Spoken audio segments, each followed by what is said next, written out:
Milagro de la liberación inesperada. La primera noche que pasé en la cárcel de San Miguel fue el comienzo de un terror que nunca había imaginado. Llegué allí acusada de un crimen que no cometí. Todavía puedo recordar el frío en mis manos cuando me pusieron las esposas, las miradas de odio de los policías que me escoltaron y las miradas de desprecio de las demás reclusas al cruzar los pasillos. Yo, Carla Ramos, jamás pensé que mi vida daría un giro tan oscuro. La acusación de asesinato era tan absurda como injusta, pero no importaba cuántas veces gritara mi inocencia, nadie me escuchaba. Desde el primer día, el ambiente en la cárcel era opresivo. No solo el aire parecía cargado de desesperación, sino que el propio edificio, con sus paredes grises y ventanas enrejadas, tenía una vida propia. Todo allí se sentía vivo, como si el concreto respirara la angustia de cada una de las mujeres encerradas. Sabía que la única manera de sobrevivir en ese lugar era mantener la esperanza, pero a medida que los días pasaban, esa esperanza se desvanecía lentamente. Las noches eran lo peor. El ruido constante de las puertas metálicas, el retumbar de pasos en los pasillos y las risas nerviosas de las presas hacían que dormir fuera imposible. Aún así, lo que más me aterraba era el silencio. Ese silencio pesado que caía como una losa sobre mis hombros cuando las luces se apagaban. Me sentaba en la cama, mirando la oscuridad, preguntándome cómo había llegado a este infierno. Al principio, intenté mantenerme ocupada leyendo cualquier libro que pudiera encontrar o escribiendo cartas a mis abogados, pero nada parecía tener sentido. Cada vez que trataba de concentrarme, un pensamiento oscuro invadía mi mente, ¿y si realmente no salgo de aquí? Esa idea me consumía. Pensar en pasar el resto de mi vida tras esas paredes por algo que no hice era más aterrador que cualquier pesadilla. Una noche, después de un día especialmente agotador en los tribunales, donde las pruebas en mi contra seguían acumulándose, mi cuerpo ya no resistió. Me derrumbé en la pequeña celda, con la frente apoyada en mis manos.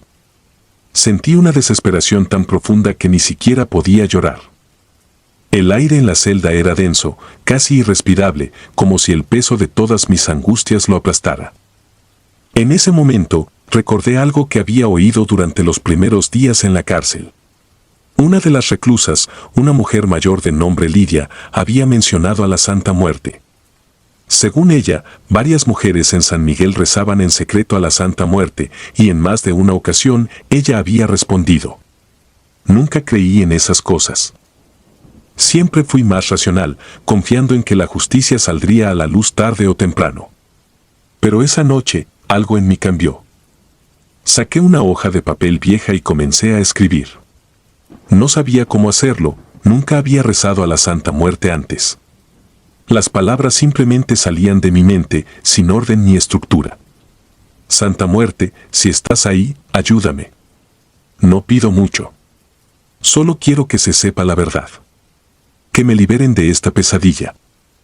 Dejé la nota debajo de mi cama, sin saber qué esperar. A partir de ese momento, cada noche repetía el ritual. Cerraba los ojos y pedía en silencio, rogando por un milagro. Cada vez que lo hacía, sentía una extraña calma. Algo dentro de mí me decía que debía seguir adelante, que algo estaba por cambiar, aunque no sabía exactamente qué. Los días siguieron pasando y las cosas no mejoraban. De hecho, empeoraban. Mi abogado me visitaba cada semana con noticias desalentadoras. Las pruebas que supuestamente me incriminaban eran abrumadoras: huellas, mensajes de texto, todo parecía haber sido fabricado contra mí. La desesperanza me devoraba desde dentro. Pero, a pesar de todo, continué rezando cada noche. Me aferraba a esa pequeña chispa de fe, aunque por dentro me sentía vacía. Una madrugada, algo extraño sucedió. Desperté sobresaltada, sin ninguna razón aparente.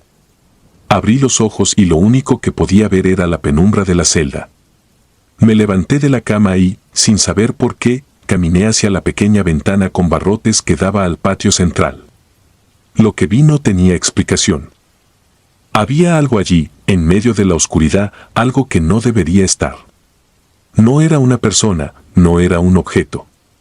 Era una presencia, una sombra que parecía observarme. No podía apartar la vista de ella.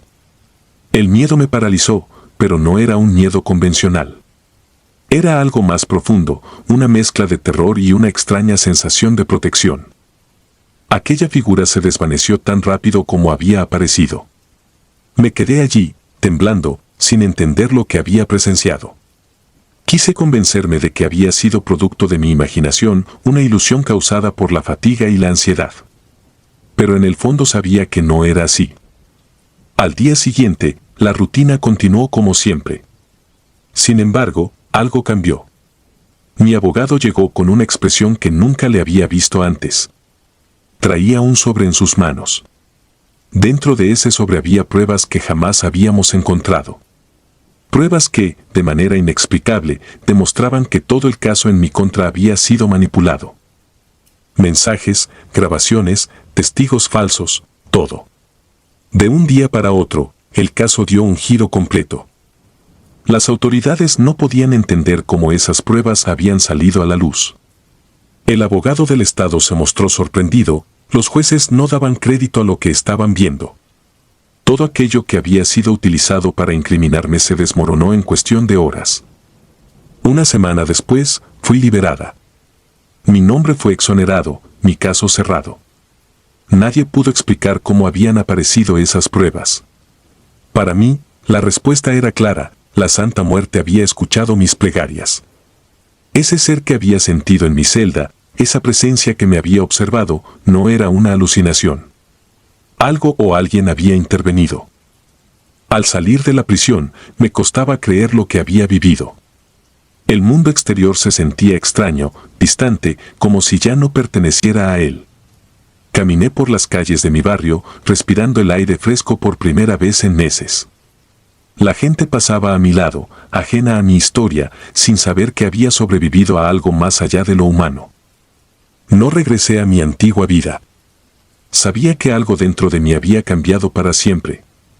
Encontré consuelo en la devoción a la Santa Muerte, pero ya no por miedo o desesperación. Lo hacía por agradecimiento. Sabía que le debía mi libertad, mi vida. A veces, cuando me siento sola o perdida, vuelvo a pensar en esa noche en la cárcel, cuando la sombra me observó desde el otro lado de los barrotes. Sé que no era una presencia maligna. Al contrario, sentía que había venido a protegerme, a guiarme hacia la verdad.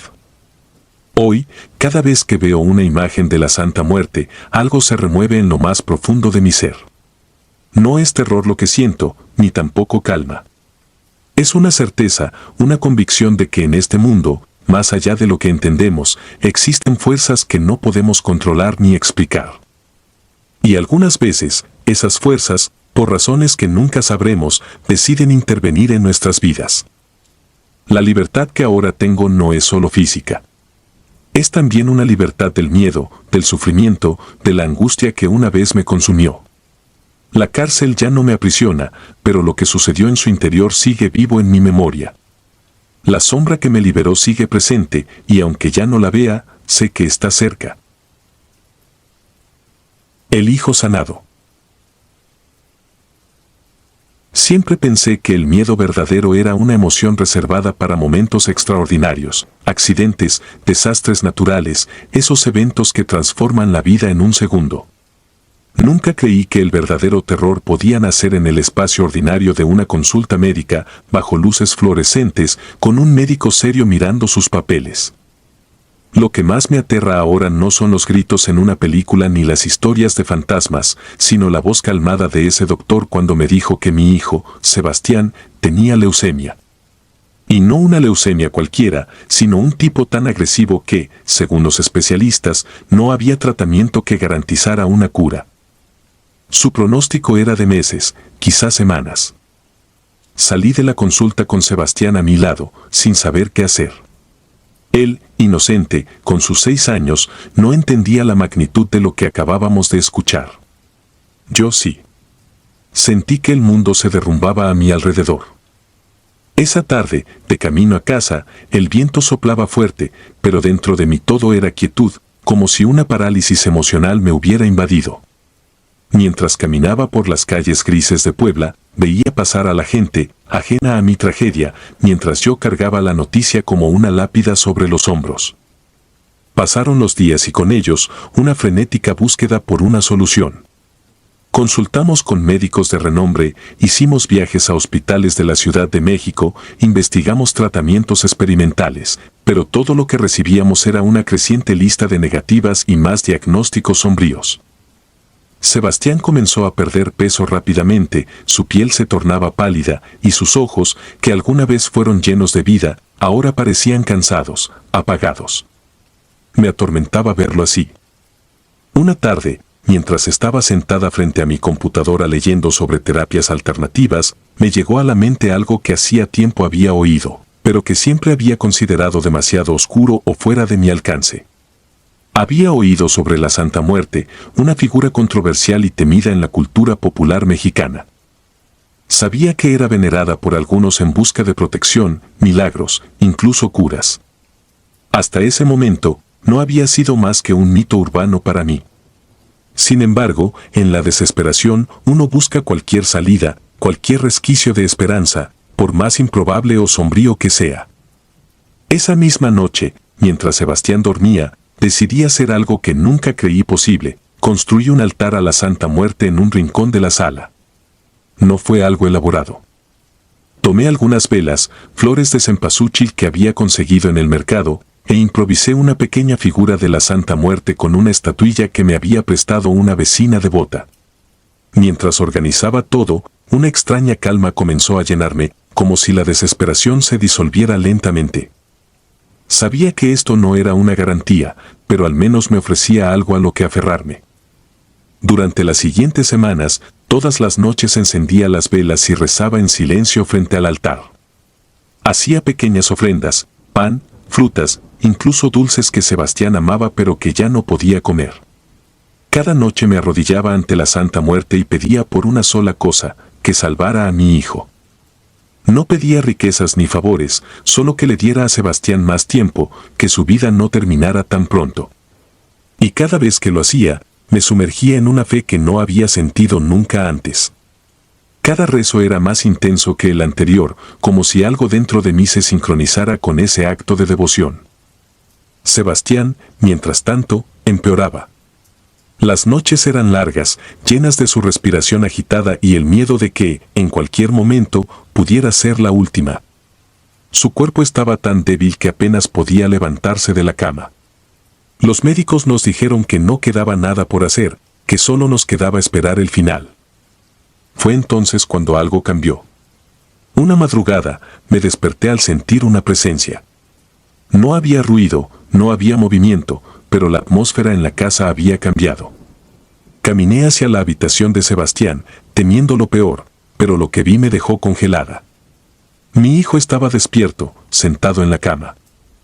Su respiración era tranquila y aunque seguía pálido, había algo en su mirada, una vitalidad que no había visto en semanas. Al día siguiente, cuando fuimos a la clínica para otro chequeo, los médicos estaban atónitos. Los resultados de sus pruebas mostraban una mejoría inexplicable. La enfermedad, que había avanzado tan rápido, parecía haberse detenido de repente.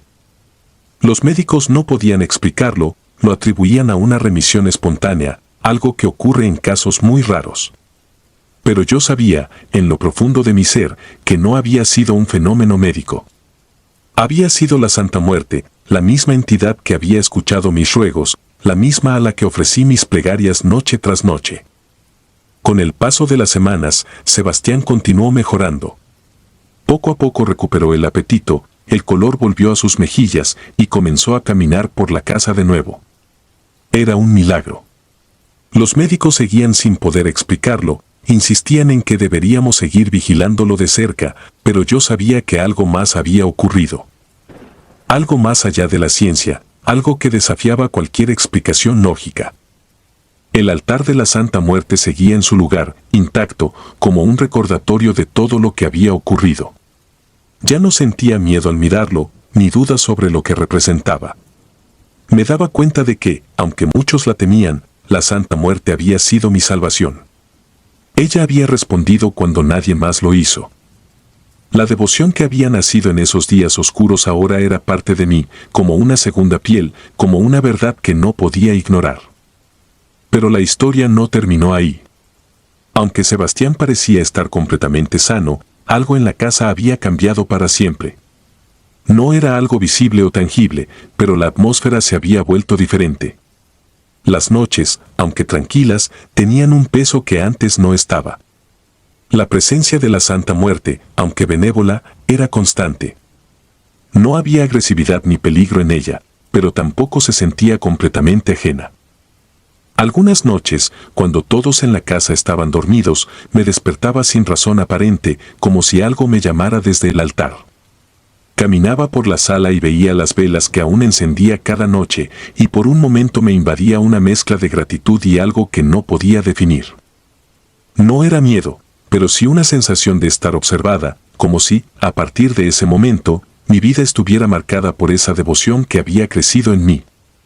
Los meses pasaron y Sebastián fue dado de alta. Los médicos continuaron sin poder dar una explicación clara de lo sucedido, y aunque lo seguían monitoreando, él no volvió a mostrar ningún signo de la enfermedad. Fue como si la leucemia jamás hubiera estado allí. Pero yo sabía la verdad.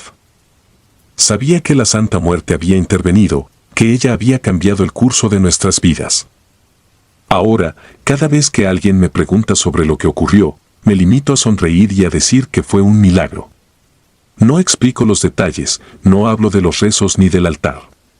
La mayoría no lo entendería. Pero en lo más profundo de mi ser, sé que nuestra vida fue tocada por algo que va más allá de la comprensión humana, algo que no se puede racionalizar ni medir.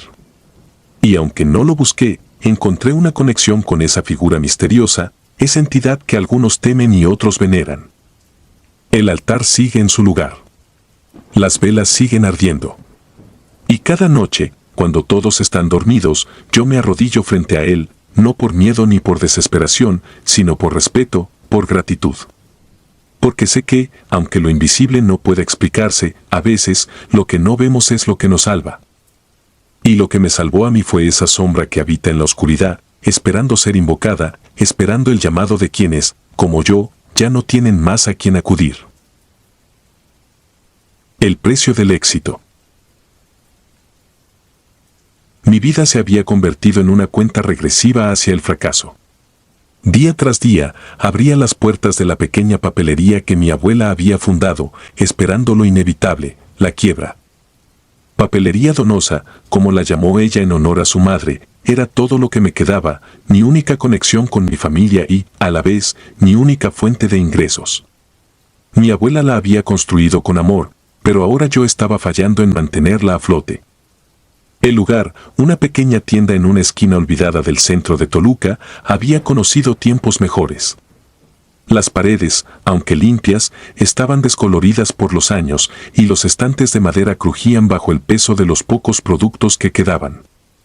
Los clientes, que antes entraban con regularidad a comprar útiles escolares o material de oficina, ya no cruzaban la puerta. Las grandes tiendas y la compra en línea habían matado lentamente mi negocio. Cada mañana me levantaba con el mismo peso en el pecho, una sensación que se había vuelto insoportable. Cada vez que veía los números de mis cuentas bancarias, sentía que algo se quebraba un poco más dentro de mí.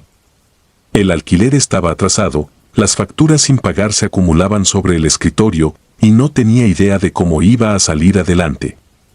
Ya había pedido préstamos que no podía devolver, y lo peor era que no veía ninguna salida. Me consumía un miedo constante, como si un abismo se abriera bajo mis pies. Fue una noche especialmente difícil cuando algo cambió. Me encontraba en la papelería, después de cerrar, con la luz tenue del mostrador encendida.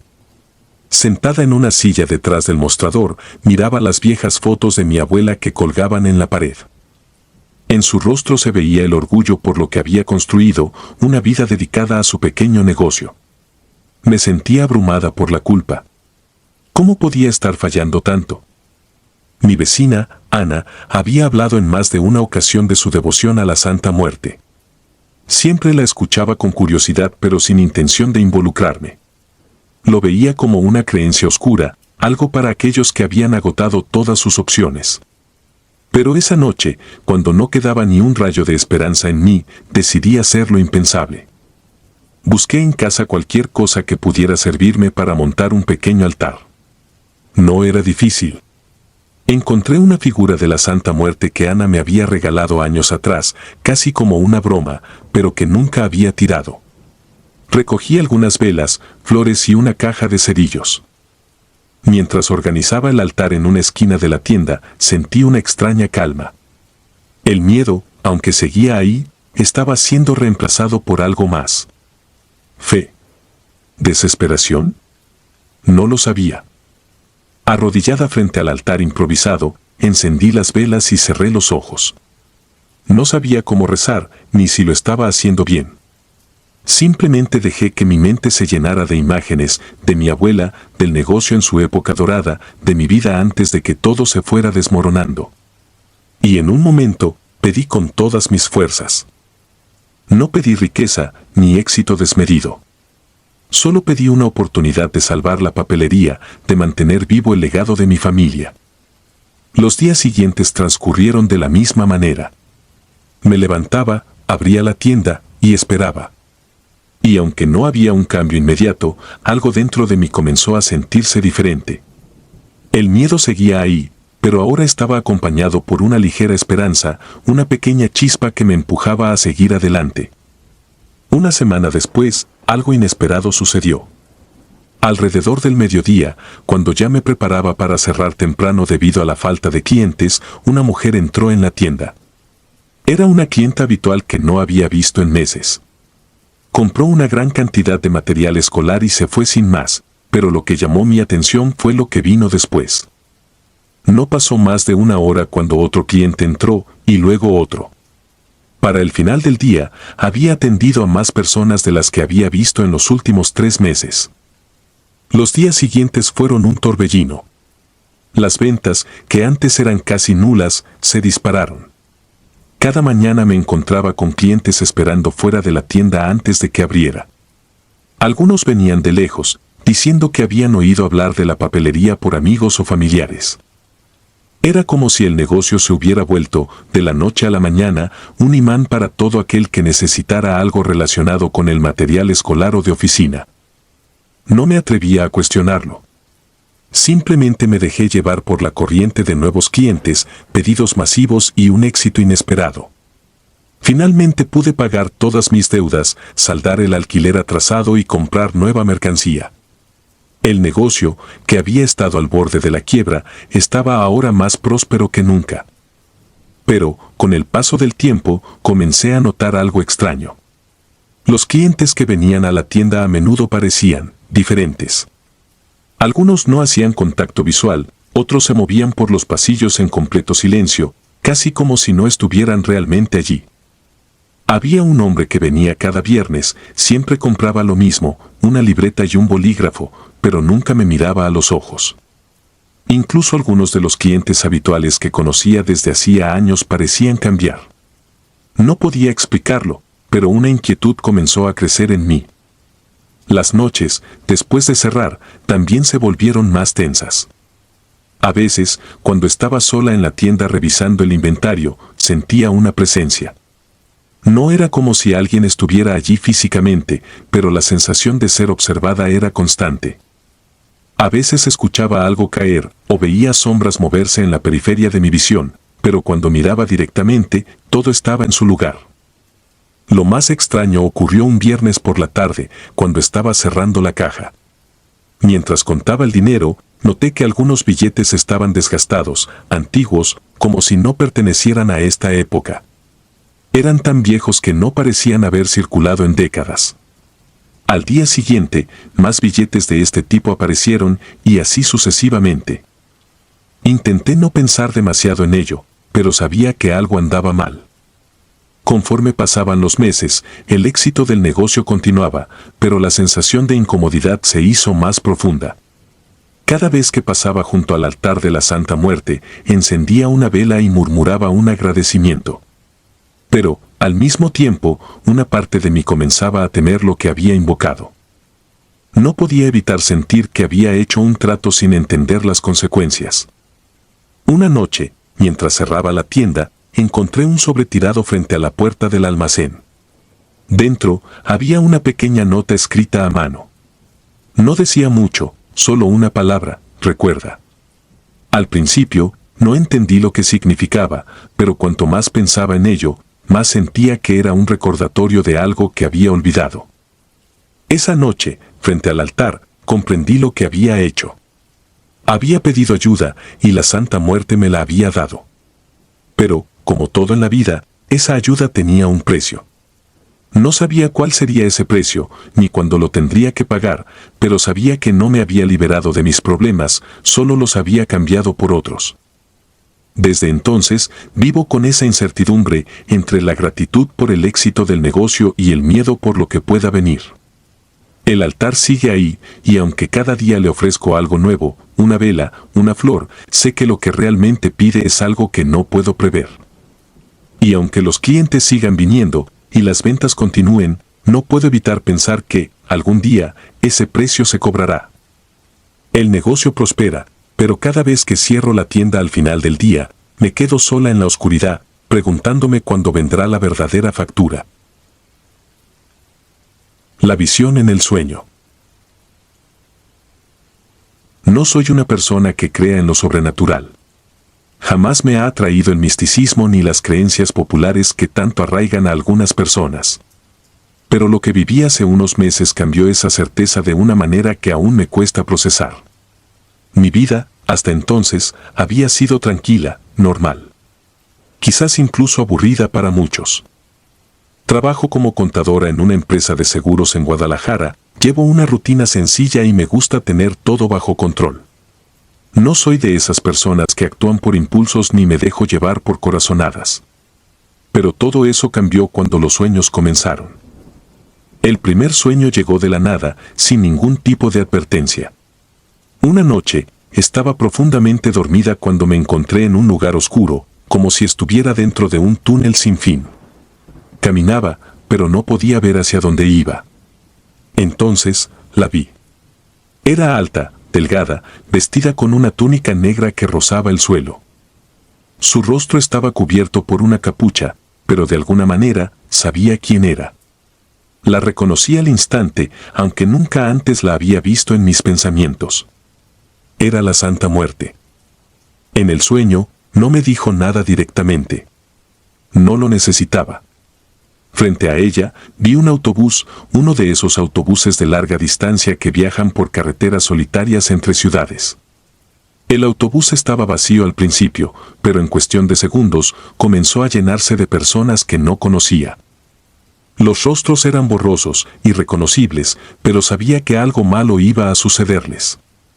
La sensación era tan vívida, tan intensa, que desperté de golpe. Mi corazón latía con fuerza, y aunque estaba sudando, el frío de la habitación me golpeó como una ráfaga helada. Al principio, intenté sacudirme el sueño como una simple pesadilla. Las personas tienen sueños raros todo el tiempo, ¿no? Pero había algo en la imagen de la Santa Muerte que no podía dejar de pensar.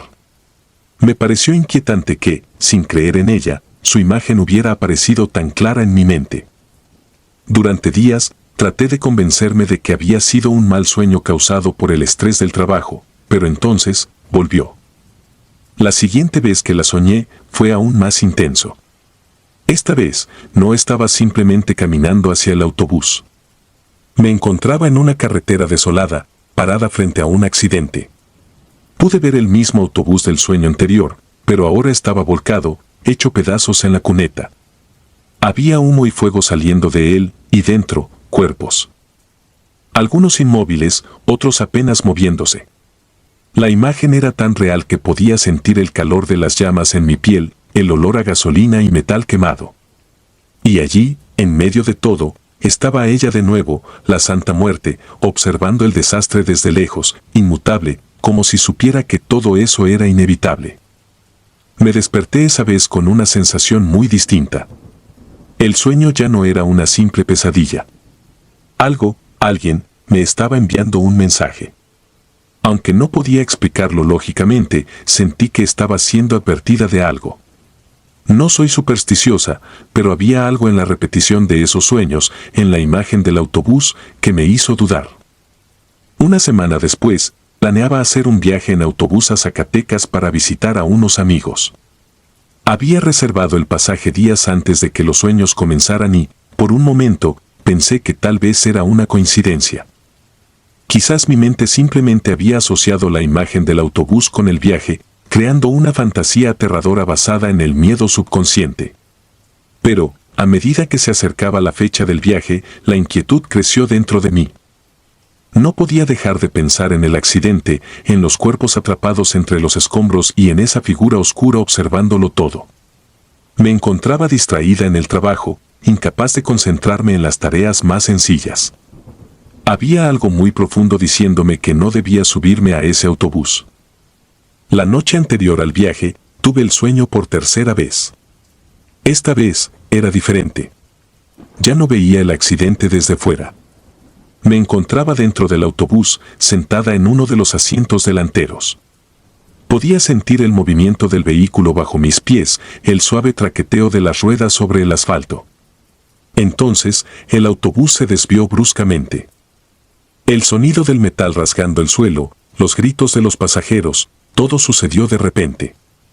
El autobús salió de la carretera y comenzó a volcarse.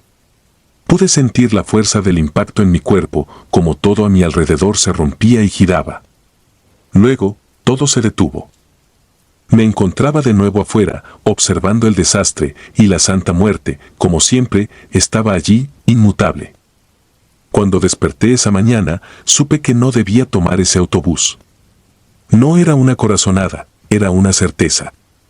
Cancelé mi viaje, a pesar de la incomodidad que eso me causaba. Mis amigos no entendían la razón, pero inventé una excusa. Ese día me quedé en casa, inquieta pero aliviada de no haber subido a ese autobús. Decidí no contarle a nadie lo que había soñado. ¿Quién me creería? Incluso para mí, todo sonaba absurdo. Pero, en el fondo, sabía que había tomado la decisión correcta. Lo que ocurrió al día siguiente confirmó mis peores temores. Encendí el televisor por la mañana y allí estaba, en las noticias, un autobús que viajaba de Guadalajara a Zacatecas había tenido un accidente fatal en la carretera. Las imágenes eran casi idénticas a las que había visto en mis sueños. El autobús volcado, el humo saliendo de los restos, los cuerpos. Más de 20 personas habían muerto y muchas otras estaban gravemente heridas. El accidente había sido causado por un fallo en los frenos mientras descendía por una pendiente. Sentí que el aire me faltaba. Sabía que ese era el autobús que debía haber tomado. Sabía que, de alguna manera, los sueños me habían advertido que la Santa Muerte había intervenido de una forma que no podía comprender ni explicar. Mi vida había sido salvada, no por una decisión lógica o racional, sino por algo mucho más profundo, algo que iba más allá de lo que entendía del mundo. Desde entonces, los sueños han cesado. No he vuelto a verla, ni he tenido ninguna advertencia más. Pero la experiencia me cambió. Ya no miro la vida con la misma certeza que antes. Sé que hay cosas que no podemos explicar, fuerzas que se mueven más allá de nuestra comprensión. Y aunque no me considero una devota de la Santa Muerte, sé que le debo mi vida. Algo o alguien decidió que ese no era mi momento. Ahora, cada vez que veo un autobús en la carretera, me invade una mezcla de alivio y temor. Alivio por haber evitado mi muerte y temor por lo que esa experiencia reveló sobre el mundo. No busqué ese encuentro, no pedí esas advertencias, pero vinieron a mí, como un recordatorio de que no todo está bajo nuestro control. Me he dado cuenta de que, a veces, nuestras vidas pueden depender de fuerzas que no vemos, de advertencias que solo se manifiestan cuando estamos más vulnerables. Tal vez nunca vuelva a tener una experiencia así, o tal vez sí. Lo único que sé es que, desde entonces, camino por el mundo con una conciencia diferente, más atenta a lo que no puedo ver, más abierta a lo que antes me parecía imposible. Regreso de un amor perdido. Cuando Diego me dejó, sentí que mi vida se había desmoronado en un instante. Habíamos pasado 5 años juntos y aunque había habido problemas, nunca pensé que llegaría a ese punto. Fue un viernes por la noche, recuerdo, cuando me lo dijo. Así, sin más. No hubo gritos, ni peleas. Solo esas palabras que me partieron en dos: ya no quiero estar contigo. Fue como si me arrancaran algo vital, algo que no podía reemplazar. Después de eso, todo se volvió un torbellino de emociones que no podía controlar. Pasé semanas sumida en una niebla densa de tristeza y confusión. Cada rincón de mi pequeño departamento en Ciudad de México me recordaba a él. La taza de café que solía usar, el libro que nunca terminó de leer, su chaqueta que todavía estaba colgada en el perchero. Cada día era una lucha para no romperme. A veces, en medio de la noche, me encontraba vagando por el departamento, incapaz de dormir, sin saber qué hacer con todo ese dolor. El silencio era ensordecedor. Intenté todo lo que pude para superarlo. Me concentré en el trabajo, pasé más tiempo con mis amigas, incluso traté de distraerme con cosas que antes me interesaban. Pero nada funcionaba. Diego seguía ahí, en mi mente, en cada esquina de mi vida. Era como si no pudiera escapar de su presencia, aunque él ya no estuviera. Sabía que estaba sufriendo más de lo que debía, pero no sabía cómo apagar ese sentimiento de pérdida que me consumía. Una tarde, en un acto de desesperación, decidí hacer algo que jamás había considerado antes. Había escuchado sobre la Santa Muerte, esa figura que para muchos era una protectora, una guía en tiempos de necesidad. La idea de pedirle algo me parecía absurda al principio, pero me encontraba en un punto donde lo lógico ya no me servía. Sentía que no tenía nada que perder. No era una devota formal, pero en mi barrio, varias personas hablaban de ella con respeto. La santa siempre escucha, me decían algunos vecinos. Sabía que la veneraban en silencio, con ofrendas simples pero cargadas de significado. Me sorprendía que, en un lugar tan abarrotado y caótico como el centro de la ciudad, tantas personas acudieran a ella en busca de ayuda. Nunca le había prestado atención, pero ahora me encontraba en esa misma encrucijada. Así que, una tarde, decidí hacer mi propia ofrenda.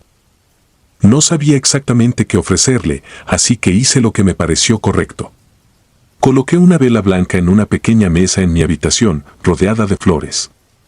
A su lado, puse una foto de Diego, una que había tomado durante uno de nuestros viajes a la playa. Lo miré durante unos minutos antes de encender la vela. Me senté frente al pequeño altar y cerré los ojos. No había rezado en años, pero esa tarde las palabras salieron solas. Santa Muerte, si puedes escucharme, ayúdame a que Diego vuelva. Haz que sienta lo que yo siento. Que entienda lo que dejó atrás. Pasaron los días y, aunque no esperaba un cambio inmediato, algo en mi interior comenzó a calmarse. No era una paz total, pero sentía que había hecho lo que podía. El dolor seguía ahí, pero la desesperación, esa sensación constante de estar cayendo al vacío, empezó a disiparse lentamente. Seguía haciendo mis ofrendas cada noche, encendiendo una nueva vela, cambiando las flores, esperando sin saber exactamente qué esperar. Entonces, algo extraño comenzó a suceder. Una semana después de mi primer rezo, empecé a soñar con Diego. No eran sueños normales. En ellos, siempre me encontraba en lugares oscuros, vagamente familiares. Caminaba sola por calles desiertas y de alguna manera, siempre terminaba encontrándolo a él. No decía nada, pero su expresión era diferente. Parecía angustiado, como si quisiera hablar, pero no pudiera. No le daba importancia al principio. Pensé que eran solo reflejos de mi propia tristeza, de mi deseo de que regresara. Pero los sueños se repetían, noche tras noche. Una mañana, después de varios días con esos sueños, recibí un mensaje de Diego. Solo decía, necesito verte. Mi corazón se aceleró, pero traté de no emocionarme demasiado. ¿Qué significaba eso? No había tenido noticias suyas desde la ruptura y ahora, de repente, me escribía como si nada. Acepté su propuesta de vernos, aunque una parte de mí temía lo que pudiera pasar. Nos encontramos en un café cerca de donde solíamos vivir. Cuando lo vi, parecía cansado, como si no hubiera dormido en días. Nos sentamos y, sin preámbulos, comenzó a hablar. Me dijo que desde que me había dejado, algo lo había estado perturbando. Al principio, pensó que era solo culpa, pero con el tiempo, la sensación se había vuelto más intensa. No podía concentrarse, no podía dormir bien. Era como si algo lo estuviera arrastrando hacia atrás, hacia mí. Me quedé en silencio, escuchándolo, y aunque me sorprendió lo que decía, no pude evitar pensar en mis rezos, en las ofrendas que había hecho a la Santa Muerte. Diego me dijo que había sentido un impulso abrumador de buscarme, de corregir lo que había hecho mal. Dijo que lo sentía profundamente, que no podía explicar por qué, pero necesitaba regresar a mi vida, a lo que habíamos compartido. Era como si algo más allá de su propia voluntad lo estuviera empujando a estar conmigo de nuevo. En ese momento, sentí una mezcla de emociones. Parte de mí quería abrazarlo y olvidarlo todo, pero otra parte, una más racional, no podía evitar preguntarse qué había causado ese cambio tan repentino. Mientras hablaba, no dejaba de pensar en la figura de la Santa Muerte, en su imagen tranquila y observadora, y en cómo mis ofrendas parecían haber influido de alguna manera. Diego no pudo explicarlo más allá de lo que sentía. Dijo que había estado luchando contra esa sensación durante semanas, pero que finalmente había cedido. No podía estar lejos de mí, no podía vivir con la decisión que había tomado. En ese momento, algo en mí cambió. No era solo el hecho de que Diego regresara, sino la certeza de que algo más había estado involucrado. No fue una simple reconciliación. Fue un regreso impulsado por algo que yo misma había invocado. Acepté a Diego de vuelta en mi vida, pero lo hice con una nueva conciencia. Sabía que nuestras vidas ya no estaban guiadas solo por nuestras decisiones, sino por algo más grande, algo que había tocado nuestras almas de una manera que no podíamos comprender completamente. A medida que pasaron los días, nuestra relación comenzó a sanar, pero la imagen de la Santa Muerte siempre estuvo en el fondo de mi mente. Su presencia, aunque invisible, era innegable. Desde entonces, he seguido haciendo mis ofrendas, no por miedo, sino por gratitud. Sé que el precio de su intervención no es algo que pueda entender completamente, pero lo acepto. Diego y yo estamos juntos de nuevo, pero nuestras vidas ya no son las mismas.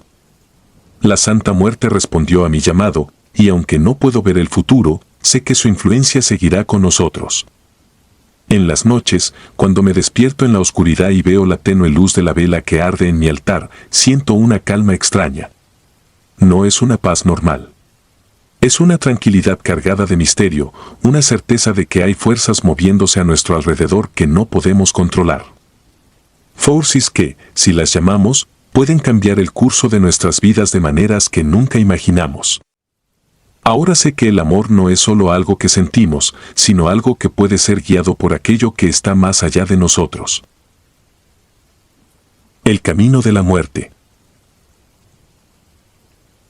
Nunca pensé que cruzar la frontera sería la última opción que tendría. Pero a veces, la vida te arrastra hacia decisiones que nunca imaginaste tomar. En mi caso, todo comenzó cuando me di cuenta de que no había futuro para mí en Michoacán. Las cosas se estaban poniendo cada vez más difíciles y ya no podía ignorar el hecho de que mi vida estaba en peligro. Entre el cartel que controlaba la zona, las extorsiones y las amenazas constantes, no había forma de continuar viviendo así. Me estaba asfixiando.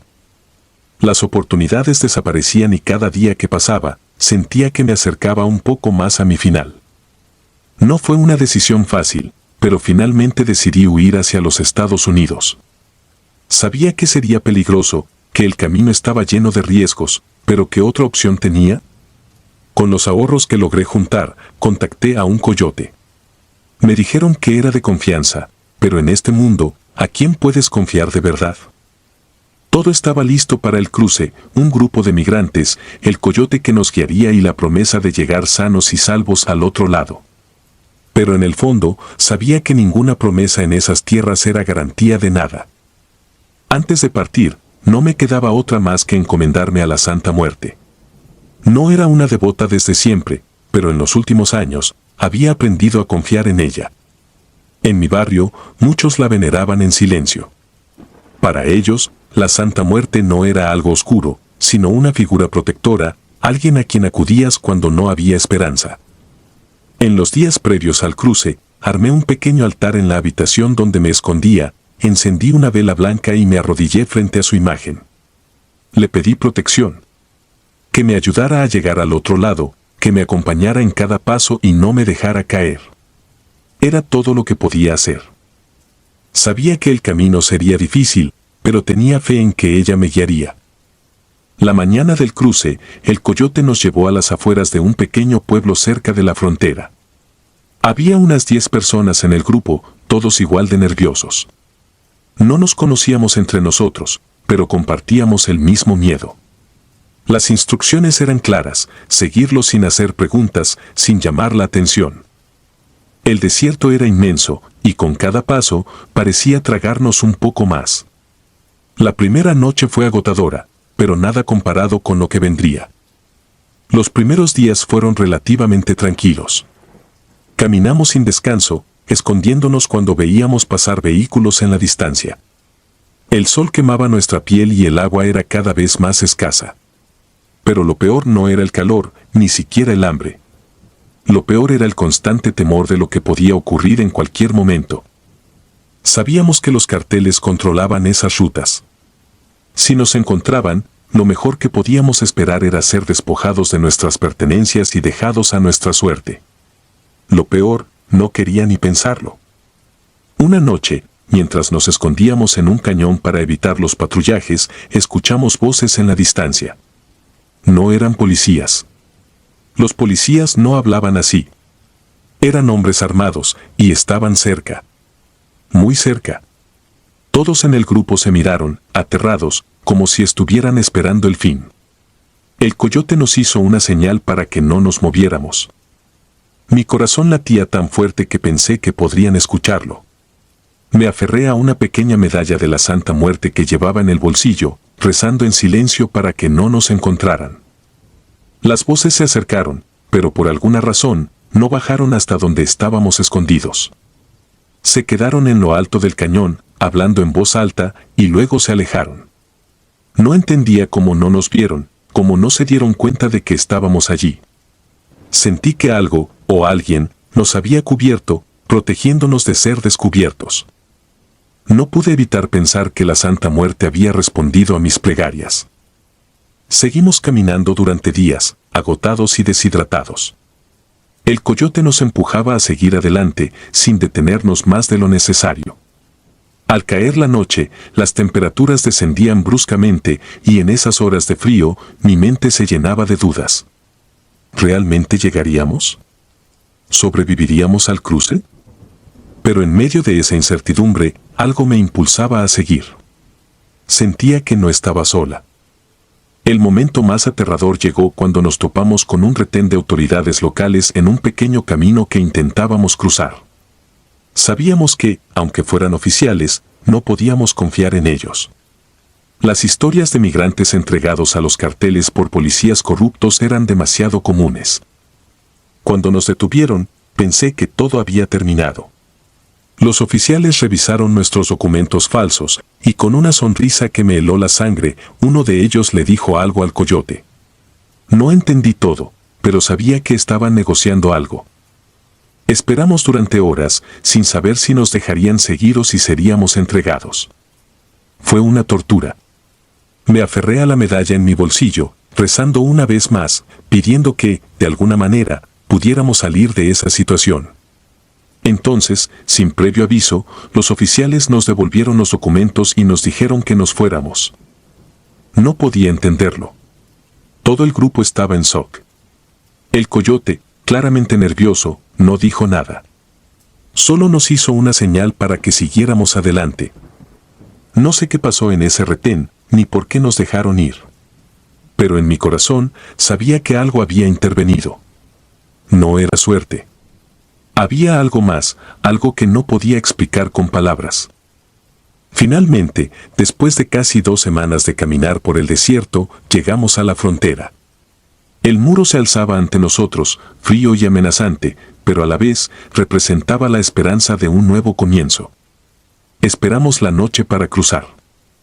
El coyote nos guió a través de un pequeño túnel que pasaba por debajo del muro, un túnel que apenas era visible en la oscuridad. Uno a uno, cruzamos al otro lado. Cuando mis pies tocaron suelo estadounidense, sentí una mezcla de alivio y agotamiento tan profunda que casi caí al suelo. Lo habíamos logrado. Contra todo pronóstico, habíamos cruzado. Pero mientras los otros miembros del grupo celebraban en silencio, algo dentro de mí seguía alerta. Sentía que mi viaje no había terminado, que lo que había vivido no era solo una travesía física. Había sido testigo de algo más grande, algo que no todos entenderían. A lo largo de todo el camino, había sentido una presencia constante a mi lado. No podía verla, pero sabía que estaba allí, cuidándome, guiando mis pasos. La Santa Muerte había respondido a mis ruegos, de eso estaba segura. Cada vez que el peligro parecía inminente, algo intervenía. Cada vez que el miedo me paralizaba, encontraba la fuerza para seguir adelante. No soy ingenua. Sé que no todos tienen la misma suerte en el cruce. He oído demasiadas historias de personas que no lo lograron, de vidas perdidas en el desierto o en manos de aquellos que ven a los migrantes como mercancía. Pero yo lo logré. Y no fue por la habilidad del coyote o por la suerte. Fue por algo más. Ahora, mientras escribo esto desde una pequeña habitación en Texas, no puedo evitar pensar en todo lo que viví, en los momentos de terror, en las decisiones que tomé, y en cómo cada uno de esos pasos fue guiado por una fe que nunca había imaginado tener. Sé que no todo el mundo entenderá lo que digo, y eso está bien. Pero para mí, es claro, la Santa Muerte caminó conmigo a cada paso, protegiéndome de un destino que parecía inevitable. No sé qué me deparará el futuro aquí, en este nuevo país. Pero sé que, pase lo que pase, ya no camino sola. Si disfrutas de los relatos, te invitamos a apoyarnos con un like y un comentario, ya que eso nos ayuda muchísimo. Además, si aún no estás suscrito o suscrita, te animamos a formar parte de la comunidad del terror. Muchas gracias por escucharnos y por tu apoyo.